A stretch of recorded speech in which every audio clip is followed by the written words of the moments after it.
right, welcome back to another episode of the Ricky Henderson podcast, the greatest of all podcasts, the GUAP. I'm your co-host Alex Espinoza with your co-host Dr. Hal Gordon. And today we're with the two guys behind the two co-creators of the Summer of Cell documentary.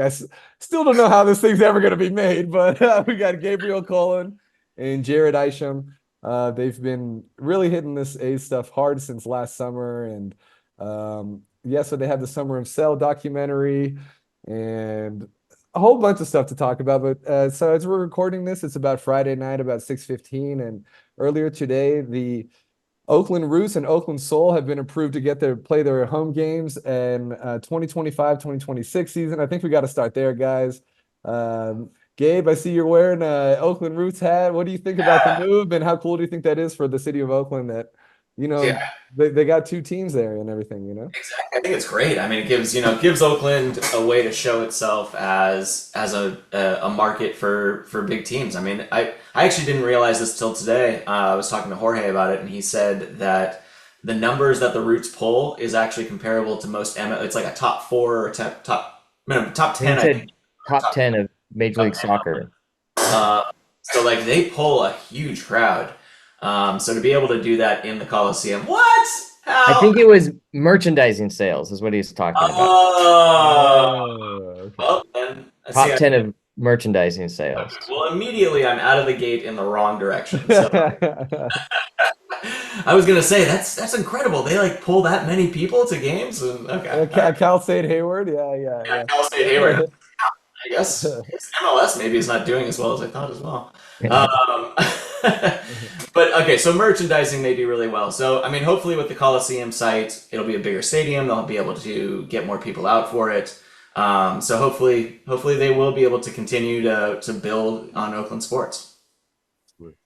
And Jared, what do you think about that? I mean, in my view, it's funny. It's like since the A's are leaving and making their intentions known to go to Las Vegas, there's been kind of this renaissance of the Roots, the Soul, the Oakland Ballers. That I know the Town FC try to get in there too. But what do you think about just this kind of Oakland sports renaissance that's kind of happening right now? You know? Well, I think it shows that there is definitely fan passion there, and you've got a fan base that is going to show up and support their local teams.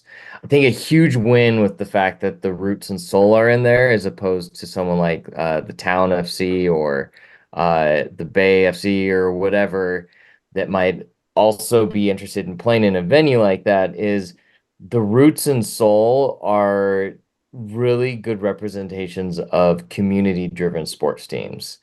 And having partial ownership from the fans is an element that no other team at this point in Oakland does. And so it's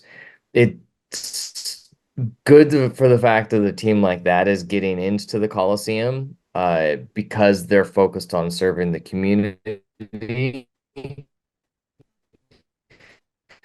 I think that says a lot to other teams that maybe haven't done. There's a big bonus with fact having a community-focused sports team in the Coliseum. And not to mention that it also does sort of show who has leveraging power in other team negotiations that are happening Guys, right now. I just wanna say that I'm very excited about this. This is awesome. This is great. I got from 2 or 3 years ago, I got my binding vote season shirt from last dive bar. We finally had a binding vote. So just in case anyone hadn't heard, I'm sure if you listen to this podcast, you're plugged into Oakland sports. So the vote is that for 2025, both the Roots and the Soul will be able to play inside the Coliseum. So they'll set it up like the old Raiders situation, and they'll be able to, they'll try and pack. It'd be great if they could, pack that stadium, right? Right now the Roots are getting, they I think they have 5,000 people that they can put in their stadium up at Cal State Hayward. I think that they they sell out some games they're closer to 4,000 people there. But with that big stadium, with all that excitement, you're thinking, ooh, maybe 10,000 people a game is possible. And at that point, then you're like right at the top of USL. You're making a lot of money. You can spend more money on players, you can spend more money developing future plans. So I think the Malibu lot is still a possibility for the Roots and Soul. Maybe I'm not sure. I think the plan right now is maybe only 1 year in the Coliseum. It maybe longer than that. There's still their medium term plan is going to be that Malibu lot. They want to build a 10 or 12,000, I think, person temporary stadium there, modular stadium that they'll just clean up afterwards. And then the long term is someplace downtown, a big stadium, pack it. If unfortunately we don't have promotion and relegation in this country, but if they can pack a big, if they build a big stadium and they pack that thing, I mean that's a lot of things down the road, but it's at a certain point MLS can't ignore you for so long. But and even at the end of the day, if you don't get, I the John Fisher, who still owns the Earthquake, the MLS may never want a competitor in the Bay Area, fine, but it's for us, it's fun, and it's bringing professional sports to Oakland. The other huge part of this is that right now the Oakland Soul are an amateur team, right? They're mostly college students. And there will be college students again this season. So they're playing, these small other amateur clubs in the area. But USL has started a professional, sort of a competing professional tier one women's soccer league themselves. And the Soul will be able to turn fully pro and be, then they'll be paying women to play for the Soul. It'll be professionals, who that's their job, and it'll be much much bigger and much better for the Soul too. So really, really some exciting stuff. Oh, who owns Really some who exciting owns the stuff. Malibu lot? Is that something that's under the Coliseum, considered part of the Coliseum complex? It is part of the Coliseum complex. Um, it is, I believe, zoned for Yeah. sports. But this is also the state of California, so there is just unending bullshit Red that you tape, have yeah. to accomplish, even for a temporary uh, field. I think that they've still had a lot of trouble with and it's at certain points in Yeah. California, you can have all the politicians behind you, but the administrative state just says these are the rules, and the rules are expensive and punishing and long and don't make any sense. So, I think that it's just taking them longer and longer to get everything approved. I think the county has I always been the problem, but yeah. I also heard that there's like an irrigation repair or something being done and it goes straight through the Malibu lot, and that may also delay 18 months of construction because I have to finish that before they can get to the building. I heard that was potentially something, irrigation or lines or something or other.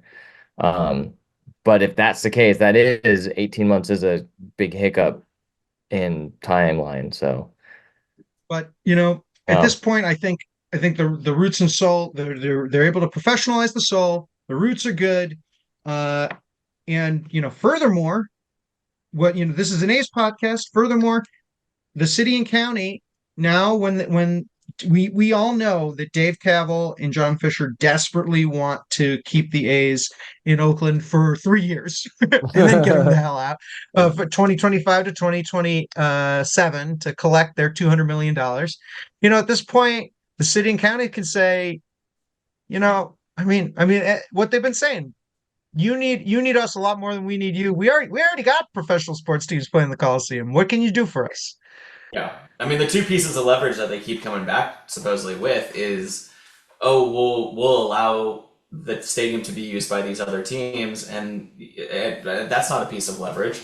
And then, to say that we'll sell the Coliseum lot, I mean, they need that money anyways to build the Vegas stadium. So, I, Yeah. I think both of those points are completely null and void. And Love to hear you guys about two weeks ago. or Mhm. so dropped this long Twitter thread. When I read it, I thought a lot of it was very interesting. I thought I'm someone who is very anti-conspiracy minded. I think most conspiracies are bullshit. People are just, "Oh, I don't trust the government, blah blah." So there's some parts of that. There were some parts of that Well, where I was like, I don't know. This write it this in is a way that was like, this these is are a lot. possibilities. Because, like, What I'm not going to sit here and say that any of those pieces, oh, I mean, now one of those pieces did come true, but Yeah, so what can you kind of start from the beginning? Tell us what and sort of just tell us how you came to all these insights about the Coliseum land, about Nate Miley, about the Roots, about Town FC, and also, like, stuff has changed in the last 2 weeks. How has that changed what you think? So in case people haven't read this monster long Twitter thread, tell us what you've sort of uncovered. so yeah, a few weeks ago we started getting some people telling us stories, and I'm not going to say who they were, but yeah, two individuals in particular started giving us some ideas of what was going on with Nate Miley, that he had been blocking the vote for the Raiders practice facility, which seemed weird. I mean, the county needs money, so why would they block this team, the Roots, who is a beloved team, to not buy this piece of land? So we started looking into that. We started And Nate hearing Miley is the kind of he's on the county Oh, board. Yeah, he's the Alameda County supervisor. Yeah. exactly. Yeah. supervisor. Just reelected. So That was really one of the things that like started this whole search, because we kind of went down some some conspiracy theory rabbit holes for sure. And but in doing that, like, we started realizing that basically there were two groups that were really involved in trying to buy that piece of land. One of them being the Prologis, I think it's the name, and that is the group that the Roots would be leasing the land from, or utilizing the land from, working hand in hand with them. And then there was this other group, the Steam Factory Oakland, and we started looking them up, and it was like, what is this group? How are they trying to buy a $26 million piece of land, and what for? And their only thing was like, oh, we're trying to do STEM roots, like STEM education for kids. And it was like, how do you have 25 million to do this? So we looked further into the company.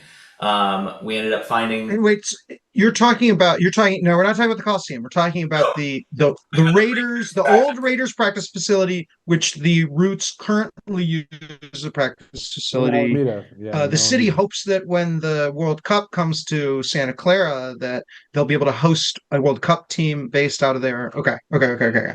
But it's in Alameda though. It's not in Oakland, so it's like a county thing, right? exactly, Yeah. exactly. It's right next to Right the by the airport. yeah, exactly. So we started looking into this Steam Factory Oakland company, and realized that it was this one guy who there's only one guy. They did it in Las Vegas. They what do you call it? Incorporated in Las Vegas. So in Las Vegas, you don't have to, and people do that to incorporate in Las Vegas so that they don't have to reveal who the actual owners of the company are. They only need to say who the director of the company is. So we had one name, this guy Anthony Heilig. Seems like a very nice guy. I actually don't even know if he has any knowledge of what he's gotten into. He did do STEAM or STEM programs in Oakland to get youth into STEM education. So seems like a really stand-up dude. But it was weird because his company, eCubus, I think was the name of it, his old group that worked with kids, and that company, was a small company. They did a few things here and there, but they were never $25 million rich to be able to like buy this huge practice facility. So it seemed a little strange, and it definitely seemed like this seems a little shell company-ish. And that's also, where this conspiracies definitely start. it's also interesting to note that the day that Steam Factory Oakland was registered in Nevada through LegalZoom was the exact same day that SB Bill SB1 in Nevada was signed into law by Joe Lombardo. So the exact same day. No, there's a little. I mean, Yeah, so so is this it's like sort a of John? strange. And then Coincidence, timing.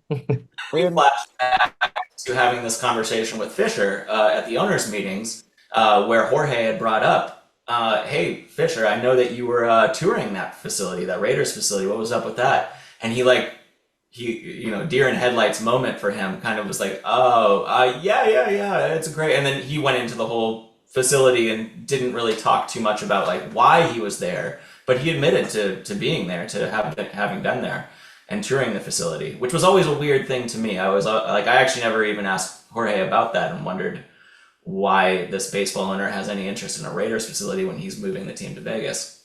well, it sounds like like the Town FC and the Roots. It seemed like they were kind of competing. It seems like the Roots really get the upper hand here, that they're going to have the big platform of the Major League Stadium. But is this kind of like an L? Like, did John Fisher take an L? Like the fact that the Town FC kind of gets kicked aside here, because clearly there were some sort of connections, right? Like between the Town FC and John Fisher as well, right? That was Like, that was our weird thing, was trying to figure out, because that was actually the hardest part, was figuring out like, well, what does the Town FC have to do with John Fisher? Because there was like an article about Town FC hosting Quakes 2 for a tournament or two or something like that. So we knew there was some connection, some type of like communication between the two groups, but we didn't know. We weren't sure, if that part was actually going to happen. And sure enough, that is the only thing that we know that is true. Because this last week, the Town FC came out and said that they are now the minor league team for the Quakes, and therefore Town FC is owned by John Fisher now. So it's directly tying him to trying to start or establish a soccer team in Oakland to try to compete with the Roots, which is really shady because the Roots are for sure a beloved team in Oakland. Town FC, the guy who started Town FC, was part of the Roots, and he had a not so happy exit from the team. We've also heard that he actually has been kicked off of two other teams as well in the past, so he doesn't have a great record. And anyway, so it seems to me like it's a bitter move on his part. Like he really wants to get back at the Roots. He wants to, impede on their progress in Oakland and the so he Town was trying. FC. So do you think he was trying to get that practice facility for maybe Bay FC and the Town That, FC? Like, because there and even that's seems like the two probably brands are kind of aligned almost, the Town and the Bay. Like, I don't know. Yeah. So that's probably the hardest connection in finding, and that's where we spent a lot of our time seeing if there was any connection between John Fisher. That's where the line sort of breaks as far as solid proof. But there are things, and the connection might be is there are things that John Fisher is involved in supporting it's STEM organizations where he's on the board. And the connection would be it's very similar wording to some of the curriculum that Anthony Heilig of Steam Factory Oakland has put into his curriculum. So that's the loose connection. That's where you start it's fun. stretching It's a to lot do of fun. stuff. But it's A it's lot of something. fun, but I am very anti-conspiracies most But of the also time. Yeah. the Nate Miley John Fisher connect. Oh, sorry. Sorry, go ahead. No, the Nate Miley John Fisher connection. There's like a paper trail though, right? Like the A's have definitely like. I mean, they've paid Nate Miley off in the past. Mhm. For sure. And Athletic This is John why. Fisher has paid him off. So, or he's contributed to his campaign. So, Right. Yeah. in the But tune of like $10,000-$15,000. But he can do that. I mean, yeah. Yeah. well, I mean, I think what hopefully has been clear too is that um your thread really sort of galvanized a lot of people to get thinking about this, to really start thinking about how can we let people know that we're about this. At the same time, I'd been sort of kicking around with the last dive bar guys, putting together this like email campaign. Like sometimes I'll be on, on Twitter, and I'll see, people who want to get more bike lanes or something like that. They'll say, "Oh, sign up," and we'll all send the city councilman 30 emails to say, "Hey, do this," right? Because it's really hard to get people to call into meetings. It's really hard to get people to pick up the phone and call, and it's only these like, lunatics who have nothing better to do who go to these public meetings. So, I was like, well, okay, you guys just dropped this. These conspiracy theories. I was gonna be like, Right, yeah, and then they go and spit those conspiracy theories. So, we've been kicking around this. I figured out a website to do it, and I think off the back of that thread, I put that out there, and we ended up sending each person on each supervisor and every person in Nate Miley's office and everyone in the city council. They each got 2,000 emails from 2,000 different people. So obviously on Outlook you just said a thing to send these all to trash, but it tells them that, hey, people are paying attention. People are paying attention in a level of government that oftentimes people aren't paying attention. There's not always that people are really plugged into the Alameda supervisors' decisions. So I think, and even bigger than that, all these things that have been happening with the fan organizations, with the reverse boycott, with the coming up boycott, with the fan fest that the Last Dive Bar and the 68s, poured their blood, sweat, and tears into, that really gets politicians realizing, oh, this is a constituency. These people care. So, I don't know what I think. You guys might be better plugged in than Alex and I are with all this stuff, but and I don't know what you can say or what you can't say, but I got on Twitter, I got Casey Pratt saying everybody's super optimistic about these discussions with the A's. I got, I'm hearing through the grapevine that there's multiple different groups who are expressing, their want to buy the A's or buy an expansion team. We get these messages from the mayor's office that says these meetings. We had this meeting earlier this week. I want to say Wednesday or Thursday. Yesterday. Thursday. Yesterday. Yeah, yesterday. They said, hey, we had a productive meeting with the A's. At the same time, the mayor's always been clear that she'll only talk to them if they can promise an expansion team and to keep the name and colors. So productive meeting, and that's what clearly the owner or the mayor's position is. What should A's fans make of this? Well, I would assume, first off, productive meeting probably means the A's did not say no, screw you guys, and walk away. So that is one huge bit of productivity, because I know to me, it from all of the discussions I've had and just reading all of the news, the A's desperately need that $70 million a year TV deal. Like, even who was it that was on Foul Territory the other day? That was one of the players was saying, like, yeah, it comes down to that TV deal. And that's from the inside the A's, like them telling their players, like, all right, the TV deal is what it is. And so it's not a secret. Yeah, it's not a secret. And so that and anything else is like the big question is, does John Fisher actually have $1 billion in family money to put in, or is that just a bluff? From the way he's mentioned before, it sure seems like it's a bluff. So he's already flip-flopped twice. Like, he had that. So, like, within 2 days or 3 days. Yeah, it's like he told Susan Slusser 500 million. yeah, 500 million, and then from his family, 500 million for private investors. And then 2 days later, he's like, "Oh no, we can do $1 billion, but if we can find 500 million, that'd be great." I was like, "Dude, which funny.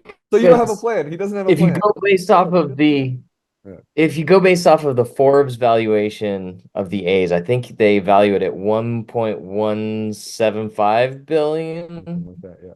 So That's I think half of that, the value of half of that's 525 million or something. So that's like to sell ownership at 500 million, you're nearly giving up half of the business to just to get that funding. And he probably doesn't own enough to have still retain full ownership at 50%, I would assume. I think I'm not a businessman, but I Well, can sort of I can play one with my economics degree. As long as you yeah, don't know yeah. what economics is, I can trick people into thinking I know things about business.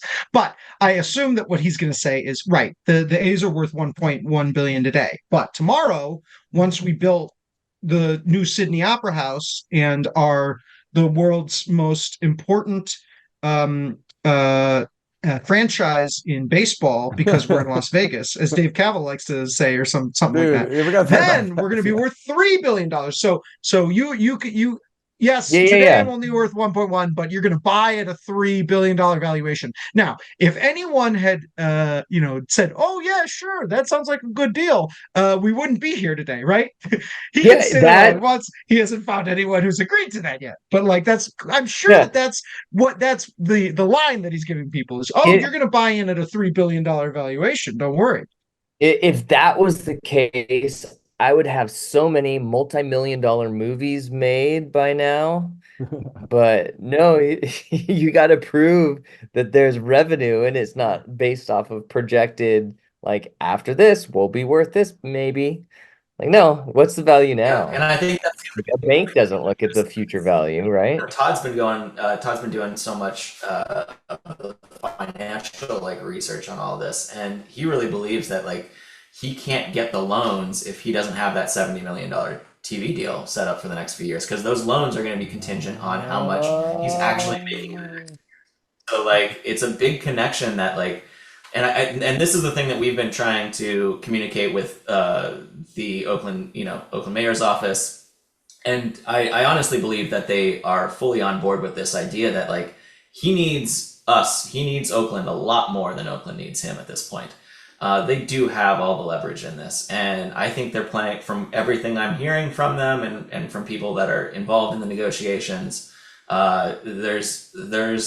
There's a hard line going down from the city saying this is what we want. We want an MLB team. So either that happens or you guys can go play somewhere else, and that hurts them a lot more than it hurts Oakland. So, and the fact that they haven't just backed off and said, "Okay, we're going to go to Sacramento," or "Fine, Sacramento's our number one option," or "Salt Lake City's our number one option." I think those are big.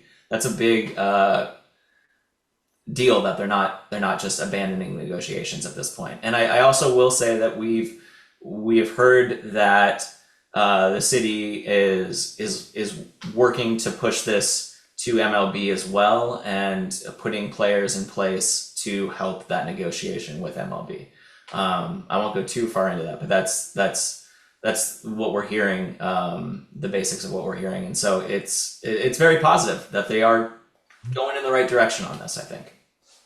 I think it's more positive than I would have predicted. I think though I think we should maybe start talking about the documentary in a second here, but the you guys came over to my apartment and filmed us uh, uh, recording what we kind of thought was going to be our last Ricky Henderson podcast because we thought the story was over. I knew that the story really wasn't completely over, but like it just seemed like next year we're gonna cause I we're thought gonna it was cause a over. stink. Yeah. But yeah, but like it's over. It's over. And I don't want people listening to this to think, oh, it's back to 50-50, baby, because it's not. It's not back to 50-50. But I'm shocked. I'm shocked that that John Fisher and Dave Cavill hearing the only way we can do this is if you get us an expansion team. I'm shocked that they're not saying, darn it, let's go to Sacramento, right? They tried that. They had like Evan Drellich or whatever. They called Evan Drellich after it seemed like the mayor their first meeting. It was right after their first meeting. The mayor was like, they're like, they probably were scared, and they're like, shit, like, what do we do? And they called Evan Drellich, and they said, well, it's going to be Sacramento, buddy. Print that. And no one batted an eye. They Like, botched it, though, and then the next day they had someone else doing it. Yeah, Mick Akers said there that Oakland was the front runner. I talked to a number of people in Sacramento, and they're like, "Well, we heard it from this one guy." So it's like one source. I'm like, but it confirms other things that I've heard, but it's like it had to have been a play to try and pull back leverage from Oakland, because I honestly don't think that Sacramento is really a viable option. Because then you got, where do the River Cats go? Do the River Cats leave? And then on top of that, is the stadium up to standard? How long will it take to do stadium improvements? Are they trying to play for a long-term home for the A's? And if that's the case, is there money, stadium money, which there isn't. I've heard rumors that people are saying, oh, West Sacramento and Yolo County would have funds, but none of that I've heard confirmed from anywhere. It's like no mention of that in any sort of legislation or anything that I can find, at least. So I And then think really Oakland has the power here.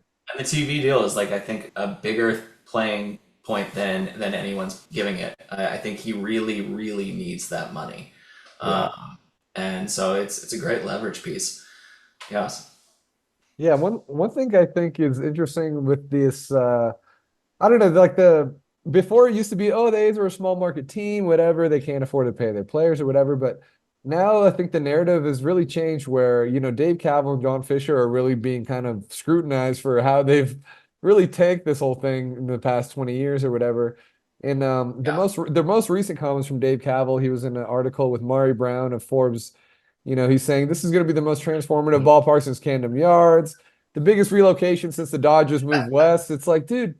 And it's funny that everybody's laughing too. It's like, I don't know. I think I just think like if anybody can mess this up is these guys. They've already messed up what four different other sites as well. So That's not to what I not said to from day one. yeah, Going not to back give to the A's fans too much hopium, but like I No. don't know, like That's what I was saying. Like, I really think, I was in the same boat as how, towards the end of last year, we were like, we got to get all of this on camera because, when it goes to the off season, most likely this stuff's all going to get taken care of. I mean, we had told all of our producers, like, probably by January, we'll know where this is going to go. And so we'll be able to like, out there. And it just shows the ineptitude of these guys. I mean, like, the fact that they just can't get anything right with this. I think that's the thing that's given me the most hopium is like, sure, there are these other avenues that could destroy it, this the stadiums or schools over stadiums, sorry, all that stuff could affect the outcome of all this. But honestly, I just think their ineptitude at this point, and the fact that everyone knows that they are inept at this, and really, they're showing themselves on a national stage to be very bad at business, and that's exactly what we need because how are you going to find investors if every news piece is negative against you? And you just keep botching simple things. Even the stadium release they botched. I mean, the stadium renderings, they sent it to press and then 10 minutes later said, oh, don't release it. And it had already been released. Like, just and the every verbal simple renderings thing too. they find. Dude, they must have been listening to the podcast because Hal called them verbal renderings, and then people like I wrote about it, and other people wrote about it, and they deleted it. I was like, oh man, they're fans of the pod. That's great. yeah, It's it's funny. nice to know that they're fans of the pod. So, how many how many hours have you guys filmed so far for this documentary? And how many hours do you think you'll end up It's gonna filming be a by the mini series. It's end? gonna be a mini series, I think, at No, this I point. mean, Yeah. it's honestly feeling like, and as we start to put these other pieces with these other sports teams coming involved now into the kind of the story of sorts, I think we have probably 30 or 40 hours of footage at this point. We'll probably have twice that at least, which, I mean, honestly is not that common for a documentary. I think we'll eventually want to go and redo or do a lot more interviews in a very professional environment. We're going to be trying to bring on a production company in the next couple months. This story has become a national level story. So we are going to go back out to production companies and trying to get a big hitter involved in this that can help us fund the rest of it. Because I want, although I think the stuff that we're really trying to capture right now is the stuff that's happening, the on the ground stuff that you can't go back in the future Right. and get like that. That stuff's important for a doc, but you also want it to look a certain, have a certain pedigree to it. Yeah. So I think, for us, we want to do those big interviews at some point with a lot of big people as well. Not only the people that like you guys that we've been following in the doc, but also heavy hitters from different parts of the media, MLB. Those are big Some celebrity supporters. supporters and things like Tom that. Hanks, you can come in and pretend to be a hot dog guy. You can call yourself Hal. He did If you that. interview Tom Hanks, I want to be hired to do the what's it, the guy who does food on set. I want to just be there making hot dogs. Well, didn't they put Tom Hanks's head on your cutout or something like Yeah, that? of course. Of Yeah. course. Yeah. Yeah, they called me like 12 hours before the first game. They were like, "Hey, did you mind that we did this?" And I was like, "Yeah, it's fine." I asked if I could keep the Tom Hanks cutout afterwards, and they never got back to me on Oh, man. But I think these fan stories, going back to like the idea of the doc, I think these fan stories are becoming a bigger thing in media and documentaries. One of the guys who is one of our head producers was a co-creator of the show Welcome to Wrexham, and that show has really spurned on a lot of this interest in fan-based movements and fans, the importance in fans getting their teams and representing their teams. And kind of Oakland is this perfect place to tell this story. This movement has been very, it's historical. It really is a historical movement at this point. So I think it's a perfect story that should be getting out there to all the big streamers and should have a pretty good market for it once it comes out. The idea at first was a documentary. Who knows? It could even end up being a 2 or 3 part series even. So It's funny. I saw Netflix bought a documentary that hasn't even been made yet. I guess that's Brewers, probably how things work. I don't no, about the the Expos. Expos. Yeah. Yeah. I had concerns because because that was like maybe they're ones that's not super connected and afraid of an MLB putting the bad in a bad light, and because they also signed to do a team follow show with the Red Sox. And so they're Yeah. doing like a Welcome to Wrexham style Red Sox show. Then the Expos documentary was announced, and I was like, oh, good. Maybe there's a chance. And so that at least a bigger one with a little bit more money is willing to take a risk on something that may not show MLB in the best light. But it's funny because you were saying that maybe a 3-part series or something. The first thing that I started when I interviewed you, Hal, way back in it was July last year. Yeah. It's like a month after Yeah, it the was reverse exactly a boycott. month, July 13th, I believe. I was like, all right, I'm gonna do like a 3 to 4 minute video just to get it out there, and we've got it. Here we are 30 hours of footage later, and Gabe and I working together, and 3 minutes is not long enough. So yeah, obviously going to or be at 10. least a featured doc. That's still our focus. But as you guys are saying, as this continues to go on, and the drama keeps coming up in all these different weird ways, it's giving us more and more story to report on and to talk about. So Yeah, I was worried. So Jared, approached me right after the reverse boycott, and so I was kind of worried. I was like, oh, too bad. And he said, hey, I want to do this thing about the reverse boycott. It was such an amazing moment, and I want to just make a like a short sort of movie about it.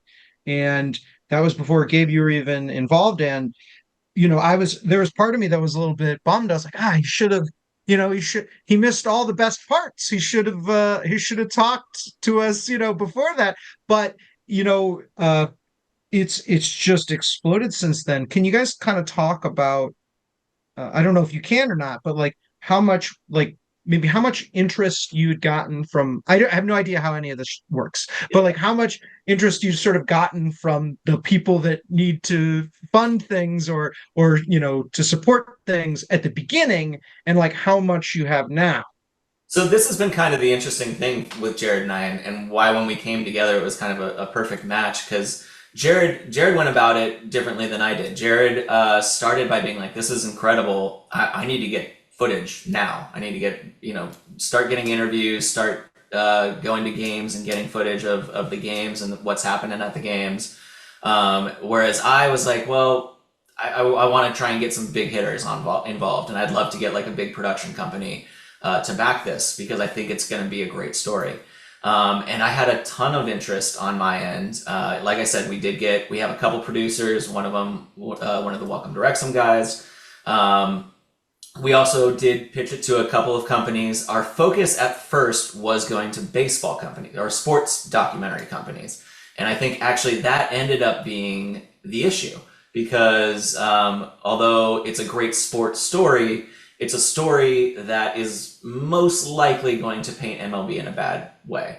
And MLB is known in Hollywood as the most litigious of any sports organization out there. They will sue anyone for anything. So, there is a bit of danger that a sports company has to take on to do this. You do need to you need to have a whole team of lawyers that can figure out if you can get fair use for certain baseball footage, what can be shown, what can't be shown, what are you going to get sued about, and then get an insurance company to back that up, basically, is what you do for this type of doc. But it's, it can be expensive to do that.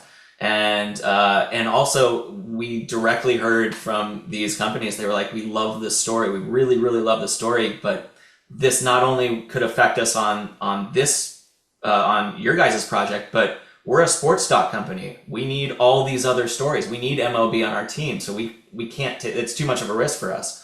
So, going forward in the next round of pitches to companies, we're really going to be starting to go for companies that are more about human interest stories, that are more about uprisings or, protest movements and things like that. Because that's actually kind of the heart of this story. Although it has a backbone of baseball, it really is about the fans who have done this David and Goliath story of confronting owners in a sport that was never, that's never been done like this before. So to me, that's the heart of the story, and that's how we're going to be pitching it going forward. And yeah, I'm very optimistic that we'll get someone, a decent sized company, or maybe even a streamer or someone that actually releases footage to get behind us on this. So. Amazon Prime, Agree. baby. No. For sure. So, it's exciting. I think there's a good chance that this story is going to be told the right way, and told on a bigger level and put through a big platform to be seen by everyone, because it really is a movement that should be seen by everyone. It's pretty incredible what you guys have been doing. I mean, really, Jared and I continue to say this, we're making this story because of you guys, because of what you guys were all doing. You were on the ground much earlier than we were. We were motivated by what was happening in Oakland that you guys were on the front lines of. So, really it's about you guys and what you've done. So, thank you for everything that you've done. And we're just excited to keep telling the story and keep following you.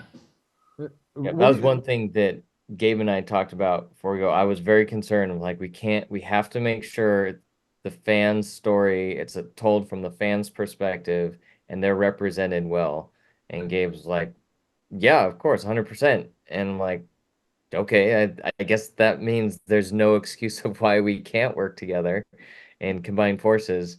But that's been a huge thing, is it like Gabe was saying, it's the fan story. We just happen to be facilitating this sharing of it and helping to get it to as many people as possible. So So I'm assuming you guys will be there at the opening day tailgate, yeah? I mean, yeah, that should be, yeah, I'm really excited for that. That should be fun. But I mean, what's like the next thing in the timeline? Is it the April 2nd meeting between the A's and Oakland again when they meet again to talk about the lease? Do you feel like that's like the next big milestone A's fans should be kind of paying attention to? Or what else should fans be paying attention to, coming up? Because there's so many moving parts to this thing, I mean, I think we have an exciting year ahead, to be honest. I mean, I don't, we haven't figured out, I mean, none of the groups I think have figured out the full schedule of events this year, basically. But, there's a lot of cool ideas for, doing some boycott games that can take people to go to the Ballers instead or go to the Roots instead so that we get a huge contingent of people that would usually be A's fans going and experiencing something that's still Oakland based and Oakland fan based and still has that passion. I mean, I got this at one of the Roots games and it was incredible going there. Like it was everything that I loved about an A's game, and I'm not a huge soccer fan, but everything I loved about the A's game, that passion, the drums, the chants, all of that is at the Roots. It's part of Oakland more than it is a part of baseball necessarily. And so that it's pretty cool to see that passion still going forward in different teams. And so I'm excited to see that with the Ballers, Roots, Soul. Yeah. Yeah. All right, guys. Well, you got Who anything would else, be Hal, or what? Yeah, I want I'm who good. would be so like, within reason, right? Because you're not I don't think you're gonna get Dave Cavill or John Fisher to sit for this documentary. But Hey, like with I mean, right? I and mean, He, technically, you we did get you know John Fisher for this documentary. How I we interviewed him at the MLB owners meeting. I did reach out oh to my Rob God. Manfred, and he responded saying, "I'm not interested in participating."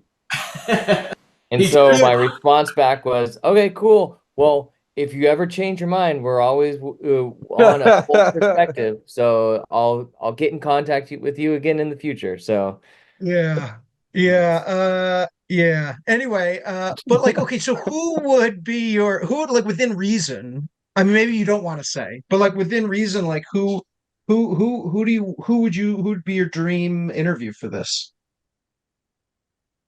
hmm.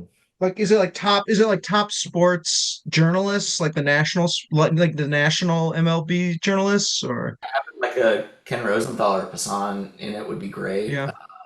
I think, I oh, I'd be more interested, I think, in getting somebody that's in the front office, sitting in on those meetings. Because truth be told, like reaching out to some of these media professionals and like big names in the media, it's not as difficult as you might think because them appearing in something like this gives them even more credibility and pushes their brand further. It maybe helps them out more than it helps us out to do it. I would think because maybe that's naive thinking, but I feel like the hard one that could be really pivotal is somebody on the inside. I don't know Okay, who that so it is Dave Cavill is the person that you want. and who knows, maybe he's smart enough to want to sit down with us. Today's opposite day. yeah, I mean, we have been Guys, I don't. we I haven't mean, we know. requests to try to get. I mean, that has definitely been a big thing for Yeah. Jerry. We have continually tried to push like anyone who works for the A's who has insider knowledge of this. Like we would love to hear your story, and we have all the ways set up to make you anonymous. Still, Yeah. we shoot this in a way in which your job will not be at stake. We will do everything to protect you. But that's an important story to hear that inside, what's really happening in those Yeah. meetings. Yeah. Maybe Newsom Who would be an knows? interesting one. I don't know how that would Hmm. connect, but it might be. So Who'd you say? Sorry. Newsom, Governor Oh yeah, Newsom, the that yeah. that could Yeah. be an interesting Well, approach. Tom Hanks would be pretty good. Tom I mean, Hanks would Tom be sweet. Hanks is one Yeah. of the, if I'm going for like a dream person but he doesn't really have much to do with the movement. He would just kind of give us it would be Great amazing I to hear don't. VO. Tom Hanks talk It'd about bring eyeballs. It'd bring eyeballs for that sure. would Yeah. be incredible. Like, did you see the Yeah. movie The Saints Who Saved Summer? It's a Netflix one, but it had Charlie Day from Sunny in Philly was playing Mike Vinacek or whatever, the White Sox. His dad was the White Sox owner or Bill something Veek? like that. Was it Bill Veek So it's or Oh, Charlie Day. It was Bill Vex. It's Bill Vec. Veek? It Bill Okay. Vec's son, Yeah, Mike Vec. yeah.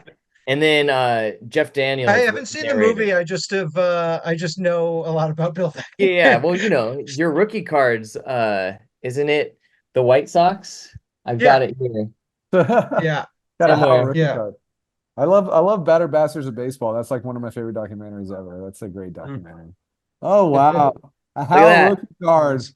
There it is. Is that There it on the is. if you go on Beckett.com, can you see how much that worth or what? Are you I haven't looked it up. I just is keep that it very nice because it's signed. worth 4 hot dogs? Well, Uh, yeah, just one other thing I wanted to say before we ended this, and Hal, was something that you were talking about earlier. I think one of the things that Jared and I constantly want to encourage people to do is to get out there and make your voice heard, because it's easy to think, no one's going to listen. City council is going to just do their politics. The board of supervisors for the county is going to do what they want to do. But in all honesty, our voices are incredibly important, and it's showing how much of a change we can make in sending in those letters, those emails, calling city council people, calling any government body that is working on this deal. Those are votes to them, and honestly, like, our votes mean something, and they know that's why the city council is working so hard for us, because the fans of Oakland have shown how powerful they can be, and they are a huge group. It's a very big group. So please continue to fight this year. Continue to make your voices heard. Continue to do emails, to contact the board of supervisors. We'll keep, yeah, Alex, you were asking specifically like what the next thing is. I think there is a vote, but I'm actually not exactly sure when it is. But Jared and I have one of our big things outside of this documentary is to continue giving people the information so that they can go make their voices heard. So that's what we're going to be hopefully doing as much as we can, and then everyone just keep doing what you're doing, because it is making a difference. I guarantee it is. It's not only changing the narrative on a national level, which is important for this movement, but also for Oakland. But it's also changing how politicians are thinking about where to put their votes and things. So It's definitely changing politics. It without 28,000 people coming to the reverse boycott, without 10 or 15,000 people coming to Fans Fest, without all this stuff, these politicians wouldn't think that it's important. They don't view it, they don't view it as something that's important. When Cavill and Fisher were in charge of the A's trying to get this stadium done in Howard Terminal, they never activated the fans, and there were a lot of politicians who just felt like this is just a thing that's important to this billionaire who wants to get a stadium, and it's important to some corporate interests, and it's important to a bunch of white people who live out in Dublin and who live out in Walnut Creek, who drive in for a game and drive out, and it just wasn't that high of a priority. It's still not, it's never going to be the highest priority of these people, but at this point, these politicians view this as an opportunity to get a win, an opportunity to show that they're tough and they're fighting for their city. Where I think before, a lot of times these politicians thought this is an annoyance that I have to deal with this. Now they want to deal with it. So come out to the boycott. Be loud at the boycott. Blare your horn in the fifth inning. that's gonna be the We're coolest I think moment. That's gonna be so Yeah, cool. I think we're gonna hopefully hear more from schools over stadiums. Give money to schools over stadiums. Everything that you do matters. Everything that you participate in matters. The A's are still probably going to be in Las Vegas, but like we're we're gonna get, we might get an expansion team out of this. The the bees wouldn't exist without this. The Who knows if the Roots would even have gotten the Coliseum without all this. People realize that people are watching. So keep fighting, everybody.